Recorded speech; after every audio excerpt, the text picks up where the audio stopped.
Bueno, muchas gracias por la presentación, muchas gracias por este espacio. Cuando me convocan en este tipo de espacios, como que no puedo decir que no, porque me atraviesa en lo profundo, me emociona también, ahora me emociono con todo esto porque cuando pensaba en los niños y en los jóvenes, yo pensaba qué bueno hubiera sido que cuando a mí me pasó todo lo que me pasó, digamos, mi familia hubiera tenido esta información, ¿sí? Para poder validar, para poder acompañar, para poder sostener y para no negarla, porque de pronto te ven bien y hasta el día de hoy que me pasa, como muchas que me ven entera, me ven bien y dicen, no, a vos no te pasa nada, porque ven que puedo escribir o usar una computadora o cargar unos tacos, ya creen que estoy bien, entonces ese es el estigma.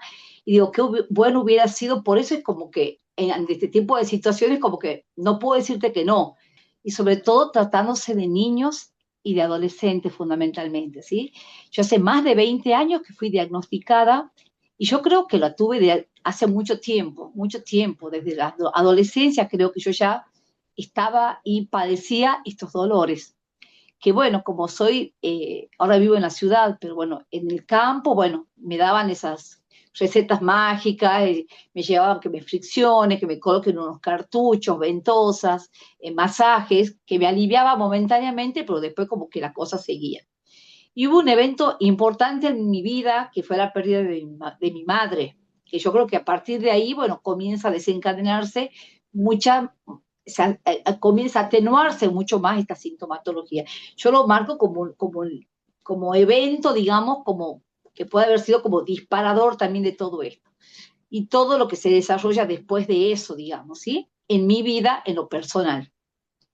He brindado esta charla en función de diferentes ítems que yo quisiera que sea más como un conversatorio, ¿sí? Primero, hablar sobre el impacto Sí, emocional en los mm, niños y las familias, ¿sí?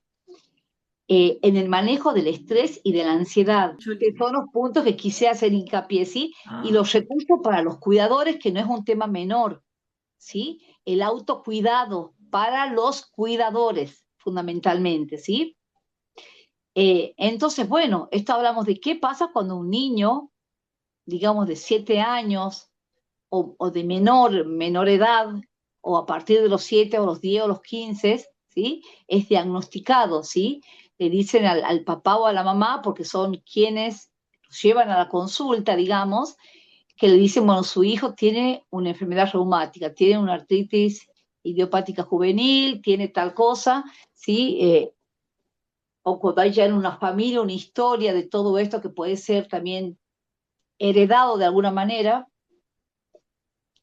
qué es lo que pasa en la familia, cómo le transmitís al niño, cómo le transmitís a un niño de 7 años, porque no es lo mismo la información que se le da a un niño de 7 años, a un niño de 15 años, a una persona de 20 y a uno de 40. Es diferente la narrativa, cómo lo va a tomar, ¿sí? Cómo se va a incluir ese niño en la escuela, cómo va a participar en los juegos, en la actividad física. Yo me acuerdo que en mi caso yo tenía muchas dificultades de hacer algunos ejercicios específicos en la parte de educación física. Y la verdad que nunca tenía buena nota, pero tampoco reprobaba, digamos, ¿sí? Por eso les digo que esto ya, al haber más difusión y más concientización, como que ayuda también a tener otras herramientas, otras estrategias para que también se puedan trabajar en las escuelas y acercarse con otra información para que la vida del niño o del joven sea lo más liviana posible, digamos, ¿sí? No como el chico discriminado, no como el chico discapacitado que no puede tal cosa, no como el chico, entiende, complicadito, ¿sí?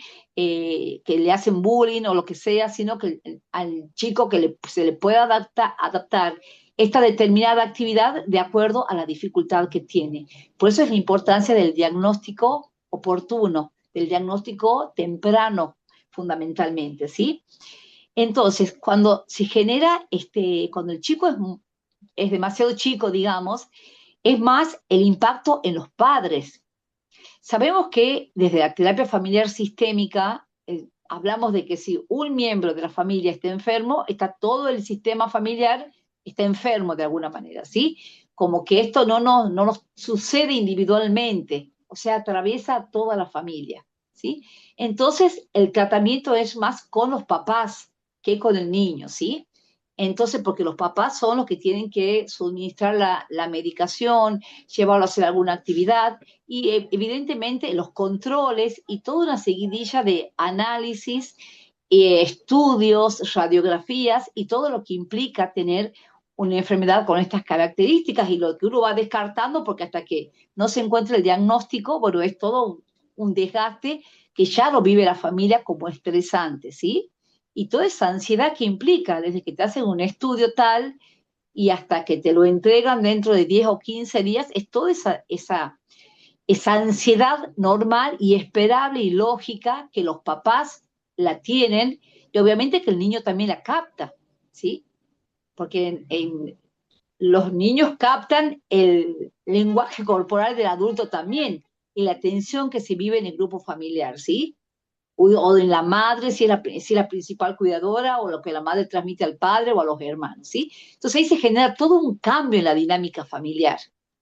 Si hay varios hermanos, es una situación que es como que hay un paciente identificado en el cual se le ponen los padres demasiada energía y los otros hijos quedan medio como que en segundo plano.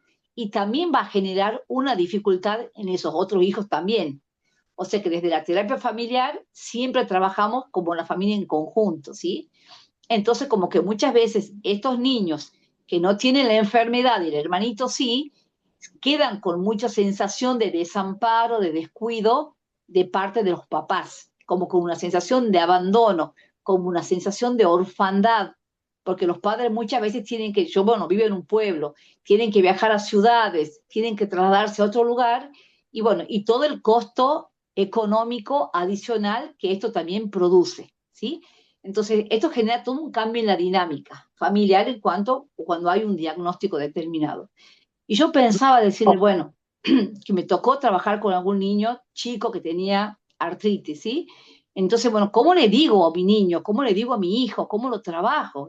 Entonces, como con la idea o con la metáfora, ¿sí? Bueno, como que tu cuerpo es un superhéroe al cual le tengo que proporcionar vitaminas y determinadas medicinas porque hay algo que de alguna manera ataca a tu propio cuerpo y esto te va a fortalecer y te va a dar energía y te va a dar otras posibilidades para que tu cuerpo eh, puedas llevarlo mejor en el día a día, ¿sí? Entonces, como que los chicos, como les digo, de acuerdo al nivel evolutivo que tenga el niño, yo hablo de superhéroes porque estoy pensando en un niño que tiene entre 6 y 7 años más o menos, ¿sí? Entonces, ¿cómo explicarle desde lo simbólico qué es lo que le pasa al cuerpo? ¿Cómo esta enfermedad autoinmune, cómo puede ir atacando esta parte o este otro órgano, digamos, si no hago lo que tengo que hacer? Y así el niño se pone como más flexible y como que se adapta más a un determinado tratamiento. En muchas enfermedades crónicas en general pasa que cuando los chicos son niños y tienen un diagnóstico, son mucho más responsables que los adultos, muchas veces. Pero los chicos sí perciben el dolor de los padres, ¿sí? Los chicos sufren por no ser perfectos o por sentirse que están fallados de alguna manera y como que no están cumpliendo la expectativa de los padres. Y los padres tienen que atravesar un duelo, el duelo de que después lo atraviesa el joven cuando ya es más grande y es más consciente, el duelo de lo que no va a poder hacer. Entonces, esto que lo vive un niño, de chico, de adolescente, es otro tema también, porque en la adolescencia recordemos que es toda la ebullición social, todo lo social, el tema de los pares, el tema de la integración en los grupos, el tema de que comienzan a tomar alguna bebida y el médico le dice, no, si te has tomado tal medicina, no podés tomar tal cosa. Es todo un tema de cuidado, pero el niño, si ya lo ha trabajado anteriormente, ya es consciente y dice, no, no, yo no tomo alcohol por tal cosa. O sea, como que es más consciente de eso, ¿sí? Entonces, como que es todo un trabajo anterior que hay que hacer y que tiene que ver con su autocuidado y con el compromiso a un tratamiento. Y estas situaciones obviamente que van generando estrés, porque bueno, son análisis que hay que hacerse cada 2 o 3, 3 veces al año, y todo esto hay que ver la medicación si va, si no va, si hay que cambiarla o no cambiarla. Por eso es importante qué médico va a tener al niño, si ese médico también va a hacer la contención familiar, porque muchas veces si vas a un lugar público son 10 minutos lo que estás, ¿entendés? Y salís con una sarta de medicamentos y como que de pronto decir, haga, ¿cómo se sigue con todo esto? Como que, bueno, ese es el acompañamiento que hacemos, ese paso desde la salida del consultorio médico hasta la transición y empezar a ocuparse y comprometerse con el tratamiento, es lo que trabajamos en esto, digamos, de las diferentes etapas. Y algo por ejemplo, que es un poco de la cultura, o de la cultura como un poco machista, ¿entendés? Que cuando le pasa a un varón, fundamentalmente, sí, como que generalmente el padre dice, esto no, como que naturaliza el dolor, como que eso no es nada, como que los hombres no lloran, como que no tenés que quejarte, que eso no es nada. Entonces, ¿sabes el trabajo que hay que hacer con ese padre? Entienda que hay una condición de salud determinada y que si no se hace lo que se tiene que hacer, esto puede llevar a ciertas limitaciones en la función, ¿sí? Entonces, como que ese es un trabajo complicado. Quizás la madre es la que entiende más, la que acompaña más, ¿sí? En todo esto. ¿Sí? Entonces, bueno, pero hay papás que les cuesta de alguna manera aceptar por una cuestión de su narcisismo, de su ego, de que su niño tiene determinado problema o determinada enfermedad.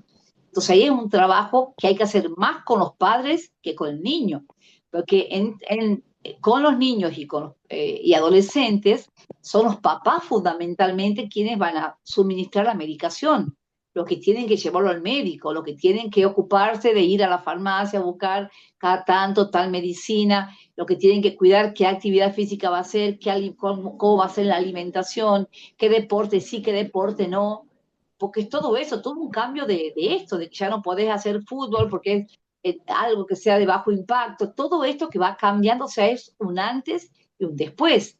Pero yo siempre trato de ponerlo, de posicionarlo en lo que sí puede hacer, no tanto en lo que no puede hacer. Y muchas veces soy muy autorreferencial. A mí como que, como dice siempre Mariana, que yo esa frase como que ya lo usé, que el diagnóstico no es sentencia. Por hablar de mi experiencia, ¿sí? Yo vi pacientes, como estoy coordinando un grupo, un servicio en el cual la mayoría son pacientes con fibromialgia y tienen entre 30 40 para arriba. Y Claro. me ha tocado en diferentes momentos de que haya una abuela, una hija y una nieta, y que esa nieta tenía entre 8, 9 o 10 años. Trabaja como adaptado a ello el tratamiento, a esta niña, digamos.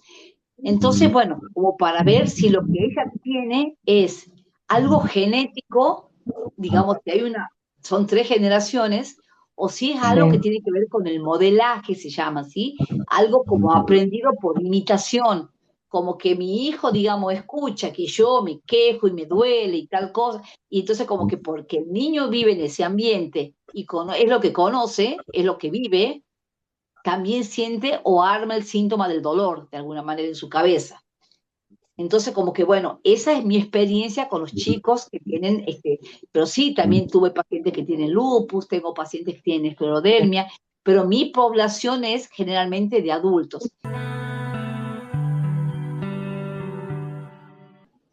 El tema es que los psicólogos no saben mucho de esto. A mí me tocó, bueno, porque bueno, por eso yo digo las cosas buenas, los pros y los contras, digamos, ¿qué me trajo a mí esta enfermedad? ¿Sí? El conocimiento, el investigar, el entrar en los grupos. Yo quería hacer pues un comentario más que bueno, sí, también pregunta lo que usted hablaba de las generaciones.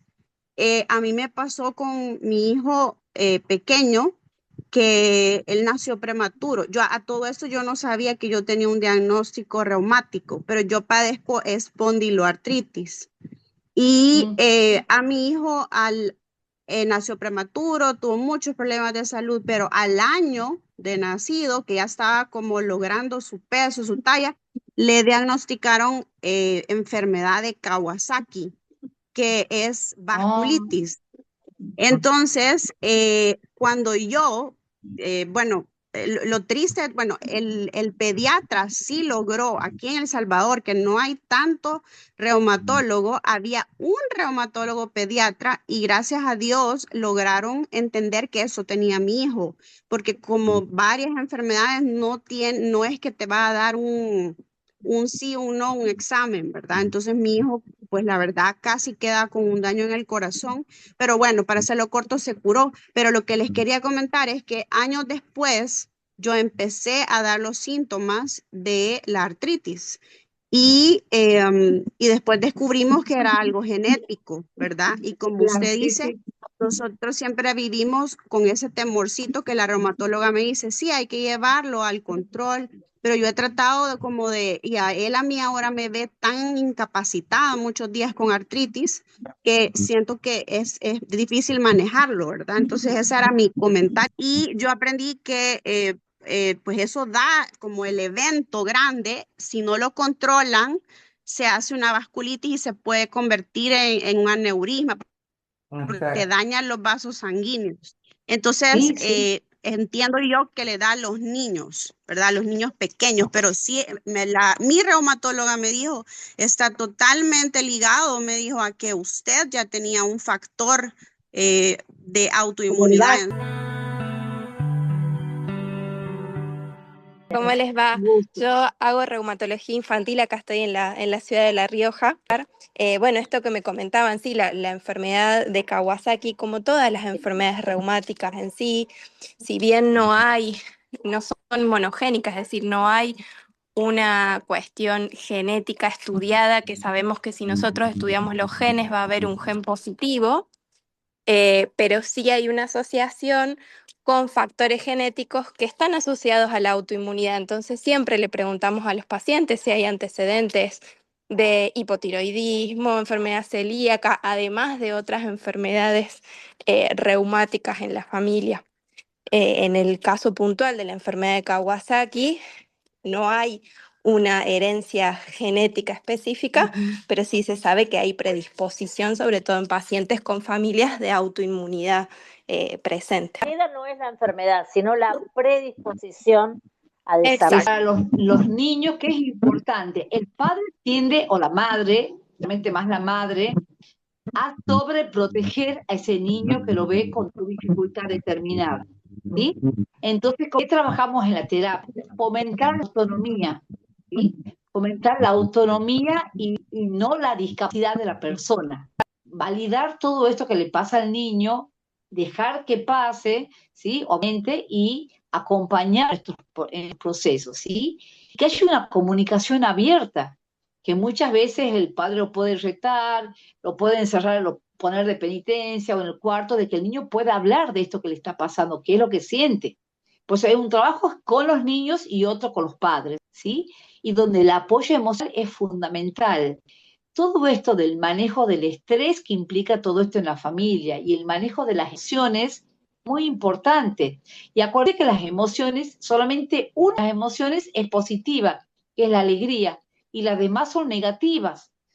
O sea que siempre estamos con emociones y con este diálogo interno diciéndonos, hablándonos en forma negativa, ¿sí? Y esto que siempre lo digo, en la química del cerebro, lo que yo digo y que pasa y que me imagino, es como que el cerebro lo toma literal, ¿sí? Entonces es fundamental educar a los papás en este sentido, ¿sí? Porque son los papás los que tienen que habilitar a ese niño a que sí pueda hacer tal cosa, ¿sí? Otra cosa para los padres, primero ellos entender los padres cómo manejar cuando aparecen las crisis de dolor y el chico es chico, y después esto transmitirlo en la escuela. Y cómo equilibrar, digamos, el tratamiento que es largo, ¿sí? Con la vida cotidiana y normal del niño o del joven o del adolescente. ¿Y qué hacer si el niño, que esto es fundamental y que tiene que ver con la autoestima, como no incluido muchas veces, ¿por qué lo puedo y yo no puedo? ¿Por qué yo no puedo correr como el otro? ¿Por qué no puedo saltar como el otro? ¿Por qué no puedo tal cosa? Entonces, como que en ese sentido, sí hay que trabajar el factor, que es trabajar los talentos que tiene ese niño y trabajar las fortalezas que tienen, ¿sí? Quizás no pueda jugar, ser excelente jugando a la pelota, pero puede ser excelente tocando un instrumento musical, por ejemplo, ¿sí? Entonces, esa guía para los papás, para los educadores, para los cuidadores, es fundamental. Y aparte también viene otro factor, si hay otros hermanos o primos cercanos, es la comparación, ¿sí? Que los papás los pueden decir explícitamente, mira cómo tu primo tal cosa, como tu amigo, como tu hermano tal, y vos no, o el niño ya lo puede interpretar y ya se siente diferente. Y eso afecta mucho a la autoestima del niño en crecimiento. Entonces, para mí lo fundamental es rescatarlo de ese lugar, mostrarle los talentos que puede, ver las habilidades, adaptarme a ver cuáles son las películas, las series, las cosas, los juegos, porque todo esto va con tanto cambio, digamos, con las tecnologías, ¿sí? Y poder darle esas habilidades y estas herramientas para que el niño no sienta como en esa situación de aislamiento y solo, ¿sí? Porque después, bueno, viene el bajón, la depresión, la tristeza profunda y todo eso que después es más difícil sacarlo de ahí. Pero si un niño después se engancha, yo tengo un paciente que tenía diagnosticado artritis, con diagnóstico de artritis, puede tocar un órgano y la verdad que le va bárbaro. Entonces como que focalizamos en eso y la verdad encontró su lugar como en el mundo, digamos, el cual es excelente lo que está haciendo. Hoy tiene 15 años, entonces como que en esos ejemplos específicos habría que trabajar y hacer hincapié. Pero obviamente hay que hacer todo un trabajo con la familia primero y desde la familia a la escuela. Eso es lo más complicado y es lo que, como te digo, yo sé en años atrás, quizás mi familia tenía esta otra información o yo era más que tenía esta otra información, no lo hubiera pasado tan mal de alguna manera, ¿sí? Entonces, como que qué importante que es esto de la comunicación, qué importante que es esto de poder hablar con el médico, qué importante es que te den un discurso esperanzador, porque a mí directamente me anularon eso que a mí me diagnosticó una doctora, me dijo, vos no vas a poder tal cosa, y yo me doy Fundamental. cuenta también ahora que he pasado por momentos de mucha tristeza, de bajón, o de querer programarme, hacer tal cosa y después no ver, o ciertas cosas que tuve que suspender, que por ahí tenía una crisis de dolor. Yo siento que tuve momentos y muchos momentos de mucho malestar. No sé si depresión como cuadro diagnóstico desde la salud mental, pero sí en momentos muy duros. Por eso es tan importante las asociaciones. Y yo rescato mucho de cuando los padres tienen un hijo que tiene una enfermedad de estas, digamos, que son los pioneros, que ellos se envalentonan en esto, son como que llevan la bandera y son los que después están a frente de asociaciones. Y así se van conociendo muchas de estas enfermedades. Comentario de las entrevistas que yo hago, hay una que es la que más me movilizó, una chica muy jovencita que había empezado con dolores en la adolescencia, ¿no? Lo que iba a padecer, dice, yo quería seguir estudiando en la facultad, a mí me gusta escribir y yo las manos frías y empecé de chica, ella tiene 20 años, o sea que había empezado más o menos a los 15 con los dolores, todavía no era diagnosticada. Y lo que me llamó la atención a mí es que ella dice, le digo, bueno, si estaba haciendo terapia, sí, pero yo me apoyo mucho porque hace poco también la diagnosticaron a mi prima, entonces como que ella se unió más a la prima, que era la que la ayudaba a sobrellevar todo lo que estaba padeciendo. Te venía diciendo de toda esta parte que es lo social, justamente, ¿sí? Y la importancia de la pertenencia. Es lo que los grupos de pacientes tienen la misma patología o la misma enfermedad. Esta cosa de a mí me pasa lo mismo que vos. Entonces, como que uno encuentra ese sostén, esto que te regula de alguna manera el sistema nervioso, que te da calma, que te da tranquilidad, que alguien está pasando lo mismo que vos. Sí, y esto genera también mucha renuncia en el cuidador principal, que generalmente es la madre, ¿sí? Muchas renuncias, bueno, mucho tiempo que lleva todo esto. Y también para los cuidadores, que no me quería olvidar, porque creo que alguien había había comentado algo, alguien al principio acerca del rol del cuidador. Aquí hay un programa que se llama Cuidar al que cuida, ¿sí? Que está buenísimo porque te da como muchas herramientas para ese cuidador, ¿sí? Y si en la familia, porque también es un costo extra, también si la familia va a tomar un cuidador, muchas veces la familia oficia de cuidador. Y esto de las horas que se vayan, digamos, vamos pidiendo ayuda para que, digamos, nos vamos cambiando de personas que cuidan a la persona que más necesita, ¿sí? Es fundamental este relevamiento para de pronto tener un poco de esta vida propia y oxigenarnos, llenarnos de energía y poder seguir, porque al cuidador también le pasa todo esto. El agotamiento físico, el estrés, la falta de sueño, el cansancio, ¿sí? No porque sea un cuidador hay que desdibujarlo de la escena, sino también incluirlo también en el tratamiento. Y muchas veces a los pacientes que yo veo vienen muchos con los cuidadores. Y bueno, ellos están como con otra energía e incluso son de un soporte importante. No te digo que más que los padres o más que la familia, pero ocupan un rol muy importante desde lo afectivo, desde lo emocional, hacia el paciente.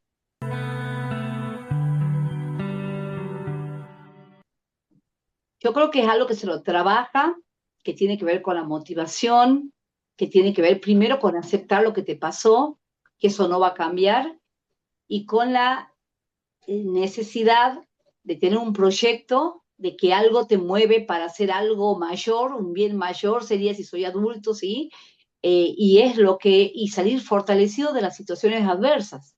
Yo creo que es algo, es una condición sería que uno la adopte y la toma en los pacientes, en nosotros como pacientes, en las asociaciones y demás, vemos pacientes que son más resilientes que otros. Y se puede Claro. aprender de alguna manera esto, ¿sí? Y justamente yo ahí es cuando trabajo el proyecto de vida, ¿sí? El proyecto, el sentido de vida. Y ahí es cuando siempre vuelvo a Víctor Frank en el campo de concentración, que le mataron toda la familia, los padres, la madre, la esposa embarazada, y que a él lo sostuvo. Ahí él decía, que los demás se mueren, yo no me muero. Cuando él Ya. sale del campo de concentración, descubre que él lo que lo mantuvo con vida es esto que él escribía, el libro El hombre en busca de sentido. Y ahí aparece esa rama de la psicología que se llama logoterapia, que es la terapia del sentido de la vida. Que es un Y término que viene de la química y de la física, que tiene que ver con los metales. Cómo los metales, después de haberse caído o lo que sea, pueden no volver a la misma estado, pero se pueden transformar. Esa es la idea, ¿sí? Que yo no soy la misma ni de ayer, o sea, porque me han pasado cosas, no soy la misma de hace 10 años, no soy la misma de hace una semana, ¿sí? Entonces, como que esto tiene que ver con la resiliencia, ¿sí? Es algo que eh, una actitud ante la vida de positivismo, de motivación y de no entregarse, no bajar los brazos.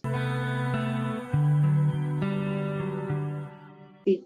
Yo te digo algo porque en el caso mío yo lo transité sola de alguna manera, por decirlo de alguna manera, ¿sí? Quizás lo que me pasó cuando era un poco más grande y alguna idea tenía y algunas de las cosas que fui adquiriendo desde lo que estudiaba me ayudó y de lo que leía y demás, ¿sí?